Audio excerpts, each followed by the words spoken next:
மாதத்தில் பயங்கர சக்ஸஸ்ஃபுல்லாக இருக்கக்கூடிய ராசியில் யாருன்னா மிதுனம் வரும். சிவனை பிடிச்சிக்கு ரொம்ப அற்புதமாக இருக்கும். குடும்பத்தில் ஆனந்தம் ஏற்படும். பிள்ளைகள் விஷயத்தில் ஏற்றம் பெறுவார். வியாபாரத்தில் இந்த பாதிப்புகள் நிவர்த்தி ஏற்படும். திருமண தடைகள், புத்திர சந்தான தடைகள், பிள்ளைகள் விஷயத்தில் ஏற்றம்.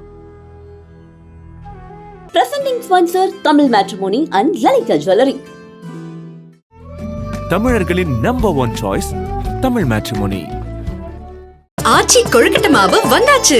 ஆச்சி கொழுக்கட்டை மாவிற்கு கொழுக்கட்டை அச்சை கேட்டு வாங்குங்கள்.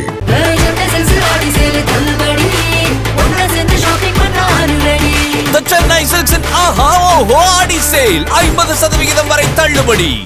அடுத்ததாக பார்க்கக்கூடிய ராசிக்காரர்கள் மிதுனம். சிவன் வழிபாடு தான். சிவனை பிடிச்சிக்குங்க, ரொம்ப அற்புதமாக இருக்கும். மிதுனத்துக்கு தேக ஆரோக்கியம் தான். ப்ரெஷர், பிபி, ஹார்ட்டு சம்மந்தப்பட்ட, திடீர்னு நரம்பு சம்மந்தப்பட்ட, மற்ற எல்லாமே அனுகூலம். ஆவணி மாதத்தில் பயங்கர சக்ஸஸ்ஃபுல்லாக இருக்கக்கூடிய ராசியில் யாருன்னா மிதுனம் வரும். பெரிய அதிகாரிகளுக்கு உங்களுக்கு இந்த பிரச்சனை தீரும். GST problem, income tax problem, commercial tax problem, ஏதாவது டேக்ஸ் ப்ராப்ளம் இருக்குல்ல, அதெல்லாம் சால்வ் ஆகிடும். பெரியோர்களுக்கு அனுகூலம் காணப்படும். குடும்பத்தில் ஆனந்தம் ஏற்படும். பிள்ளைகள் விஷயத்தில் ஏற்றம் பெறுவார்கள். பிள்ளைகளுடைய படிப்பு, உத்தியோகம், தொழில், வியாபாரத்தில் இந்த சிக்கல் தீரும். குடும்பத்தில் அந்யோன்யம் அதிகரிக்கும். துணை அல்லது துணைவியாரிடம் இருந்த பிரச்சனைகள் தீரும். எடுத்த காரியத்தில் ஜெயம் ஏற்படும். வியாபாரத்தில் இந்த பாதிப்புகள் நிவர்த்தி ஏற்படும். கண்டிப்பாக மிதுன ராசிக்காரர்களுக்கு மன வருத்தம் தீரும். எடுத்த காரியங்களெல்லாம் ஜெயம் ஏற்படும். வசந்தங்கள் வரவேற்கப்படும். அதே போல் மனதில் இருந்த இனம் புரியாத பயம் போயிடும். மிதுன ராசிக்காரர்களுக்கு மேலதிகாரிகள் நம்பிக்கை கொடுப்பார்கள். இன்க்ரிமெண்ட் கிடைக்கும். வேறு தொழில் கிடைக்கலாம்னு எதிர்பார்த்து காத்து கொண்டிருந்த வேறு தொழில், உத்தியோகம், வியாபாரம், படிப்பு எதெல்லாம் எதிர்பார்த்துருந்தீங்களோ மிதுனத்துக்கு கிடைக்கும். இடமாற்றங்கள் அதிகமாக பெறக்கூடிய ராசிகளில் ஆவணியில் மிதுனம் வரும். ஸோ பயணத்துக்கு பேகெல்லாம் ரெடி பண்ணி வச்சுக்கோங்க. மாத்திரையெல்லாம் எப்போவுமே கையிலே வச்சுக்கோங்க. மாத்திரை இருந்தால் தான் மிதுன ராசிக்காரன் நிம்மதியாக தூங்குவான் வெளியூரில். அதனால் வெளியூரில் தூங்கக்கூடிய ராசிக்காரன். எதில் மாத்திரை இருந்தால் போதும். பொண்டாட்டி, புருஷன் அதை பற்றிலாம் கவலை இல்லை. மெடிசன் இருக்குது, ஏதாவது பிரச்சனைனா நான் முடிச்சுப்பேன், ஒரு ப்ராப்ளம் வராதுன்னு நம்பிக்கையில் இருப்பாங்க. அதே போல் பணவரவுக்கு அனுகூலம் காணப்படும். ப்ரமோஷன் தடைகள் நீங்கும். டக்குன்னு தொழில் மாற்றம், உத்தியோக மாற்றம், இடமாற்றம், வியாபார மாற்றம், சுபகாரியங்கள், திருமண தடைகள், புத்திர சந்தான தடைகள், பிள்ளைகள் விஷயத்தில் ஏற்றம், கணவனாக இருந்தால் மனைவியுடைய நீண்ட நாள் கோரிக்கையை நிறைவேற்றுவது, மனைவியாக இருந்தால் கணவனுடைய நீண்ட நாள் கனவுகளை நிறைவேற்றுவது என்று எல்லா விதத்திலும் வசந்தம். அதே போல் உங்களுக்கு எதுவுமே சுபிட்சத்தை தரக்கூடிய மாதம். அதனால் சோம்பல் இல்லாமல் இருக்கு. இந்த மாதம் ஆவணி மாதம். ஆடி முடிய போகின்றது, ஆவணியை ஆரம்பிக்கின்றது.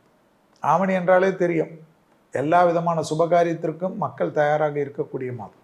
மேலும் இந்த நிகழ்ச்சிக்கு பேராதரவு கொடுத்து கொண்டிருக்கக்கூடிய நேயர்களுக்கு முதலில் நன்றி கலந்த வணக்கத்தை தெரிவித்துக் கொள்வது தான் முறை.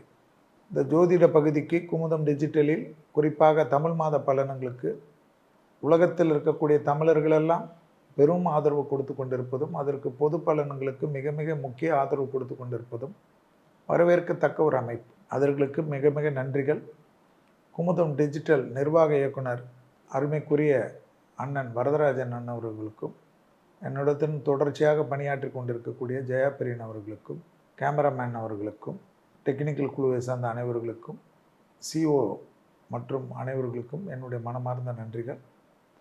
ஸ்பான்சர் கொடுக்கக்கூடிய அத்தனை நல்ல உள்ளங்களுக்கு நன்றிகள். இந்த மாதம் ஆவணி என்றாலே எல்லோருக்கும் தெரியும், சூரிய மாதம். ஏனென்றால் சூரியனுடைய வீடான சிம்மத்திற்கே சூரியன் வரக்கூடிய மாதம் தான் ஆவணி. ஆடி என்றால் சந்திரனுடைய வீட்டுக்கு சூரியன் வருவது. இப்பொழுது சூரியனே தன்னுடைய சொந்த வீட்டுக்கு வருவது ஆவணி மாதம். அந்த ஆவணி மாதத்தில் சூரியன் சிம்மத்தில் வரக்கூடிய மாதமாக பார்ப்பது ஆவணி. கார்காலம் என்பார்கள், சிம்ம மாதம் என்பார்கள். கேரளாவிலெல்லாம் சிம்ம மாதம், சிம்மத்திலே சூரியன் வரணும். இங்கே ஏற்கனவே சிம்மத்தில் கேது இருக்கிறதுனால சூரியன் வருவது. 7ஆம் இடத்தில் ராகு, 8இல் சனி, 11இல் குரு, மற்ற கிரகங்களெல்லாம் வைத்து தான் இந்த ஆவணி மாதத்தின் பலன். நிறைய வெள்ள சேதங்கள் தானா. தமிழ்நாடுலாம் வெள்ளத்தில் எப்படி தப்பிக்கும்ன்றதுக்கு இப்போவே அதிகாரிகள்லாம் நல்ல திட்டங்கள் போடணுமா. சென்னை பகுதிகளெலாம் வெள்ளம், புயல், காற்று எல்லாம் வருமா பஞ்சாங்கத்தில். நிறைய ஆவணி மாதம் 17/8/2025 16/9/2025 வரை உள்ள இந்த ஆவணி மாதத்தில் விநாயகர் சதுர்த்தி வரக்கூடிய மாதம் ஆவணின்னா. விநாயகருக்கு ரொம்ப விசேஷம். ஆவணி மாதம் முழுவதும் விநாயகருக்கு சிறப்பு. விநாயகர் கும்பிட்டாவே மற்ற தெய்வம்லாம் கும்பிட வேணாம். ஏன்னா விநாயகர் சதுர்த்தியே வரக்கூடிய மாதம் இல்லை. அவருடைய பர்த்டே ஹாப்பி பர்த்டே டெய்லி சொல்லிவிடுங்க ஆவணி மாதம். அதே போல் விநாயகர் சதுர்த்தி 2 நாள் 26, 27 உங்களுக்கு எது வசதியோ அதை பண்ணிக்க. நான் அதிலெல்லாம் உள்ளே வர்றதே இல்லை. ஆனால் நிறைய பேர் நிறைய விஷயங்கள் மாற்றி பண்ணுறது. 5, 9 வந்து ஓணம் பண்டிகை. குறிப்பாக இந்த ஆவணி மாதத்தில் சந்திர கிரகணம் 7, 9 அதில் இரவு 9:57 1:26 மறுநாள் காலையில் வரைக்கும் 7ஆம் தேதியிலேருந்து 8ஆம் தேதி 7 இரவு ஆரம்பித்த சந்திர கிரகணம் 8ஆம் தேதி. சந்திர கிரகணம் தான் ரொம்ப முக்கியம். 8/9/2025 மகாலபக்ஷம் ஆரம்பிக்கும். இதெல்லாம் ஞாபகத்தில் வச்சுக்கணும். சிறப்பு விசேஷம் ஆவணியில் எல்லா சுபகாரியமும் நிறைய. அந்த சுபகாரியத்தில் நிறைய தடங்களுக்கெல்லாம் சொல்லுவாங்க. அதெல்லாம் அடுத்தது எப்போ தான் ஆரம்பிக்கிறது சுபகாரியம். தைரியமாக பண்ணுங்கள். விநாயகர் வழிபாடு. புயல் வெள்ளம்லாம் ஏற்கனவே சொல்லிட்டேன். தண்ணி நிறைய. ட்ரம்ப்பெல்லாம் நிறைய கோபதாபமாக இருந்தார் இல்லையா அமெரிக்க அதிபர். டப்புன்னு இறங்கி வருவார். ஒன்றுமே தெரியாத மாதிரி பேசுவார். ஏன்னா அவருக்கு நிறைய பிரச்சனை இந்த ஆவணி மாதத்தில் வரும். அது வர்றதுனால அது வந்து அவருக்கு ஏற்றுக்க முடியாது. குரோதத்தோடு தான் இறங்குவார். குரோதத்தோடு சில விஷயம்லாம் தப்பாக பண்ணிட்டு தான் இறங்குவார். அதனால் அமெரிக்காவில் இருக்கிற மக்கள்லாம் கொஞ்சம் பதட்டப்படாமல் இருங்க. அமெரிக்காவுக்கு எக்ஸ்போர்ட் செய்கிறவங்கெல்லாம் கொஞ்சம் பதட்டப்படாமல் இருங்க. எல்லாம் சரியாயிடும். ஏன்னா நிறைய ட்ரம்ப்புக்கு உள்ளூர்லேயே அவங்க நாட்டிலே நிறைய பிரச்சனை வரும். அமெரிக்க அதிபராக இருந்த ட்ரம்ப் வந்து ஜோக்கராக காட்சி அமைக்கக்கூடிய மாதமாக ஆவணி மாதம் காட்டும். ஆனால் நிறைய தப்பாக பண்ணுவார். ஏன்னா பேர் கிடக்கூடிய மாதம் அவருக்கு.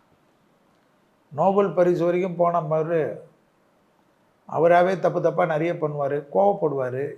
நம்பிக்கை துரோகம். அவர் எல்லாருக்கும் எலான் மஸ்கோட மோடிஜி ஒன்றும் பெரிய நெருக்கம் இல்லையா. எல்லாரும் சொல்கிறாங்க மோடிஜி அவ்வளோ நெருங்கி இருந்தார்.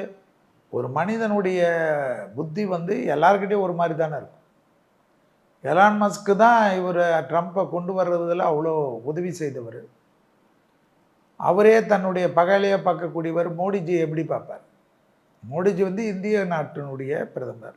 அமெரிக்காவில் இவருக்காக எல்லா விதமான தேர்தல் முன்னேற்றத்திலேருந்து தேர்தலை ஜெயித்து கொடுக்குற வரைக்கும் உறுதுணையாக இருந்த எலான் மாஸ்கை விட ஒருத்தருக்கு துரோகம் செய்வதில் ட்ரம்ப் வல்லவர் என்றால் உலகத்தில் அவர் யாருக்கு செய்ய மாட்டார்? எல்லோருக்கும் செய்வார்.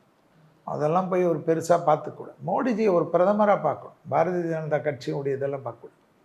நம்ம என்ன லெவலில் இருந்தோம். வரி வந்து இந்திய நாட்டில் வந்து வரி அதிகம் என்பது உலகத்தில் எல்லோருக்கும் தெரிஞ்ச விஷயந்தான். நானும் வந்து அது பாரதிய ஜனதா கட்சியெல்லாம் இருந்து நான் பேச மாட்டேன். வரி அதிப்பு தான். வரி வந்து இவ்வளோ பெரிய மக்கள் வாழக்கூடிய நாட்டில் இன்கம் டேக்ஸ் வரி கட்டுறவங்க ரொம்ப கம்மி. அது இந்தியாவுடைய அரசாங்கம் தான் சரி பண்ணணும். இந்தியாவில் வரி கட்டுறவங்களுடைய இன்கம் டேக்ஸ் கட்டுறவங்களுடைய கண்ணுக்கு 3 கோடி 4 கோடியில் தான் இருக்கும். ஆனால் இந்தியாவில் எவ்வளோ கோடீஸ்வரர்கள் இருக்காங்க? கிட்டத்தட்ட 50 கோடி பேருக்கு மேலே கோடீஸ்வரர்கள் இருக்காங்க. செக் பண்ணணும். இவங்கெல்லாம் ஏன் வரி கட்ட மாட்டேன்றாங்கன்னு தேடணும். இவங்களெல்லாம் அதெல்லாம் நோண்டணும். கட்டினவங்களே போட்டு கட்ட வச்சுக்கிட்டு இருக்குது. அதனால் என்ன ஆகுதுன்னா மக்கள் பயன்படுத்தக்கூடிய வத்திப்பெட்டியிலேருந்து கார் வரைக்கும் வரிகள் அதிகமாகிறது. இன்கம் டேக்ஸ் ஜென்யூனாக இருக்க இதெல்லாம் குறையும். ஜிஎஸ்டியில் கூட வரக்கூடிய காலகட்டத்தில் சிங்கப்பூர் போல் ஒரே இதுவாக இருக்கணும். மக்களுக்கு மீள முடியாதது. சம்பாதிக்கிறதுலேருந்து சாவு வீடு போகிற வரைக்கும் வரி தான். கொஞ்சம் ஆட்சியாளர்கள் சிந்திக்கணும். அந்த ஆட்சியாளர்கள் செய்தார்கள் நம்ம செய்யக்கூடாதெல்லாம் கிடையாது. எளிமைப்படுத்தணும். காலங்காலமாக இந்த வரிகளை எளிமைப்படுத்துவர்கள் தான் மக்கள் கொண்டாடி இருக்கிறாங்க மன்னர்கள் காலத்தில் இருந்து. ஸோ இந்த ஆவணி மாதத்தில் இதெல்லாம் கொஞ்சம் டிசிப்ளினாக வரும். அதுக்காக தான் சொல்கிறது. பெரும் தலைவர்கள் ஜாக்கிரதையாக இருக்கணும் இந்த டைம்.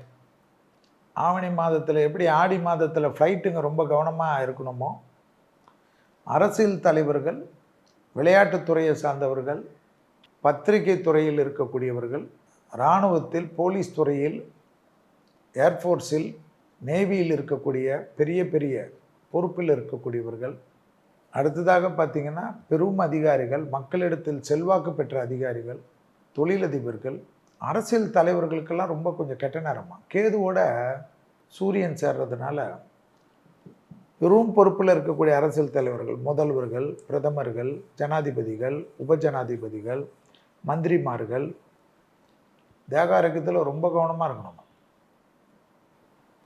டப்புன்னு கவுத்து விட்டுருமா கிரகம். வண்டிகளில் விபத்துகள் அதிகமாக ஏற்படுவதெல்லாம் பார்த்திங்கன்னா மக்கள் செல்வாக்கு மிக்க தலைவர்கள், முதல்வர்கள், இது போல் இருக்கவங்கெல்லாம் இந்த வாகனங்களை கரெக்டாக இந்த டிரைவரு, புதுசாக ஒரு டிரைவர் வராங்கன்னா வாகனத்துலலாம் இந்த மாதிரி லீடர்ஸுடைய இதெல்லாம் செக் பண்ணணுமா. வேர்ல்டு ஃபுல்லாக தேக ஆரோக்கியத்தில் நிறைய தலைவர்கள்லாம் மாட்டுவாங்களாம். தலைவிகள், தலைவர்கள், பெண் தலைவர்கள். அதே போல் பார்த்திங்கன்னா இயற்கை பேரிடர்கள் தாங்க முடியாத இருக்குமா. ஆவணி மாதத்தில் அடி நாசம் பண்ணுமா. நிலநடுக்கங்கள் தான். சுனாமி அலர்ட்டெல்லாம் திருப்பி திருப்பி வருமா, ரிப்பீட்டடாக. அதே போல் தான் வாய் திறந்த செல்வி நல்லதே சொல்ல மாட்டேன்றான் தான் ஒரே கமெண்ட். நல்லது நடக்கிறச்சு சொல்லலாம், கெட்டது தான் நடக்கணும்னு உலகத்தில் பொது விதி இப்போ. அதனால் இந்த டைமில் இப்படி தான் பேச முடியுது. குருவுடைய வீட்டில் சனி உட்கார்ந்துருக்கிற காலகட்டன்றதுனால மலை பிரதேசங்கள்லாம் போட்டு அடுக்கடுக்காக கட்டினீங்கல்ல, நம்ம ஏற்கனவே சொன்னது தான், பொத்து பொத்தாக விழுமா. அப்போ டப்பு டப்புன்னு வருமா. கிளஸ்டர் வருதில்ல, மழை வெடித்து அப்படியே ஊற்றுதா, நிறைய இடத்துல வருமா. ஏன் வரும்னே தெரியாது. நிறைய நம்மளுடைய இமாலய பகுதியெல்லாம் நிறைய பாதிக்கும்.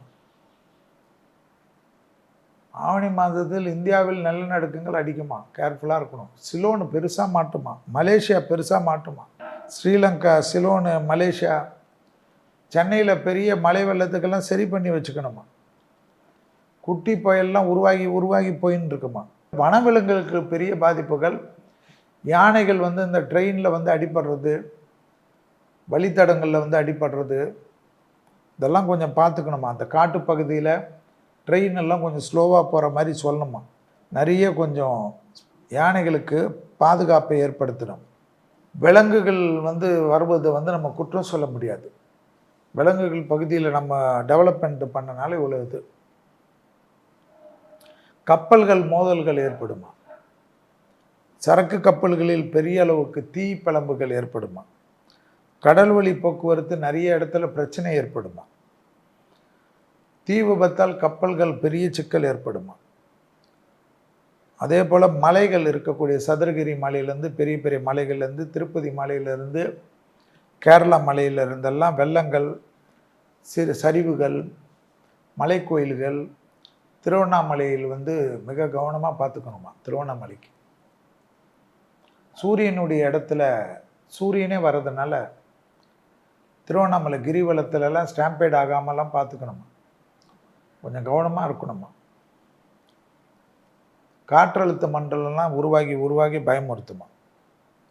ஆவணியில் நிறைய சிக்கல்கள் இந்த கோயில் பிரதேசம், மலை கோயில்கள், கேரளாவில் குருவாயூர் கோயிலெல்லாம் பத்திரமா பார்த்துக்கணும். அந்த மக்களுடைய போயிட்டு வர கேட்டுங்களெல்லாம் திறந்து பத்திரமா வைக்கணுமா. கூட்டம் நிறைய வரைச்ச திடீர்னு மக்களுக்கு பாதிப்பான். இதெல்லாம் கொஞ்சம் பார்த்துக்கணுமா. குருமார்கள் கோயில்கள்லாம் கொஞ்சம் கவனமாக இருக்கணும். அதே போல் இந்த காசி, கேதார்நாத், மலை பிரதேசங்கள், இந்த ஊர்லெல்லாம் கொஞ்சம் கவனமாக இருக்கணும். கங்கையுடைய வெள்ளத்தினுடைய சீற்றெல்லாம் இன்னும் குறையிலையா.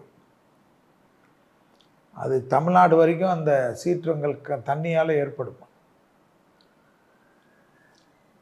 எல்லா தலைவர்களும், குறிப்பாக எந்த முதலமைச்சரும் எந்த தலைவர்களும் தேக ஆரோக்கியத்தில் மருந்து மாத்திரைகளெல்லாம் தவறாமல் எடுக்கணும். ரொம்ப பிஸின்னு மறந்துடக்கூடாதான்.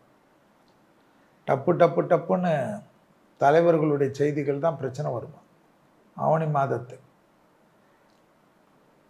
ரொம்ப நாளுக்கு அப்புறம் இந்தியாவில் வந்து அந்த பதட்டம் இருந்த அமெரிக்காவிலுடைய பதட்டம் குறையிறது பார்க்கலாம்.